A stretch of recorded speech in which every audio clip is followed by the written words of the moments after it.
so this is the Cold Steel Western Hunter. Let's say this is the only thing you have on you when you're going out in the woods hunting, or just even as a general camp knife. This is really great. Has a lanyard hole, which is really nice, and it actually came with a Secure-X style sheath. I just put a bit of camo tape on the front there. Don't know if you can really see it, but it does have a drainage hole, and it has a mora-esque style belt loop. It just lifts up, snaps onto, like I'm wearing a 2-inch belt right now, and it snaps on just fine. It's even got a little button loop as well, so you could sew a button onto your jacket or pants anywhere you want this to slide onto. And when you click into the sheath, it's right on the belt. It's not sticking up and digging into your hip. Now the blade itself is an elliptical style blade. Kind of reminds me of like a giant version of a Canadian belt knife. It's only 4.4 ounces. Extremely light, full flat grind, razor sharp. I put a 17-degree edge on both sides, so you get the super ease sharpness of a regular kitchen knife. And the tang goes to about here, so pretty much 2/3 of the way into the handle. So it's more than strong enough for light batoning, and basically it's what I call mora strong. It's strong enough, full tang enough to withstand small batoning, and it's 3.5 millimeters thick, 6-inch elliptical style blade, 5 1/4 long inch Cray-X handle. It's Cray-X on the outside, so you have a nice, almost rubberized, comfortable grip. 41/16 stainless blade. Overall length 11 1/4 inches. There's the blade thickness there. The only thing is it's not, it's kind of like rounded, so it's really comfortable. It's really comfortable to like choke your thumb up and do some whittling and carving, but you're gonna have to spend 10 or 20 minutes or so with the file and to get this rounded spine sharp enough to, say, strike a ferro rod.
Now, one nice thing I like about the Western Hunter that they added on with the lanyard sheath is if you look at the handle, you've got some divots in the side of it, so you get a nice round profile of the handle, nice belly, super comfortable.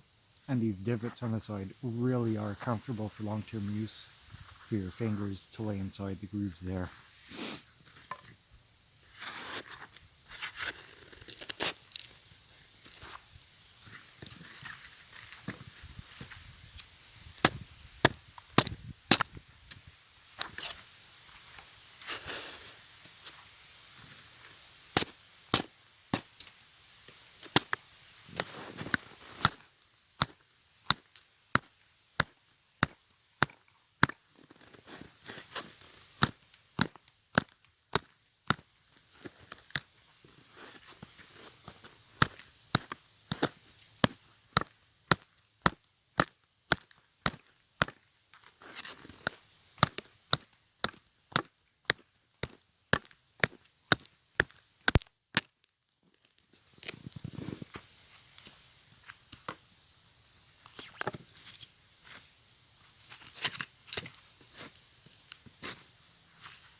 fail.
It's got a nice, comfortable grip, and I'm gonna make the bevel a bit larger. I think I'm just gonna do a full run on the Edge Pro Apex. I could use a sharpening, but I've had this knife for well over a year, and I've used it in the kitchen mostly, and I basically just drop it every time I used it. I've only sharpened it once over the past year, starting to put a 17-degree bevel on it. So as you can see, it's definitely working, and surprised that blade is actually holding up to some batoning, which is nice. I mean, I pretty much come to the conclusion that after the probably hundreds of knives I've used, if your blade is 2 millimeters or thicker, full flat grind, and as long as your blade has a nice heat treatment on it, and it's at least 3/4 or half of a tang, then I don't see any reason you can't do light batoning with it. It's steel versus wood, and steel wins every time. No damage or anything to that tip. Now this is really sun dried with a few knots, so let's see if this will do anything.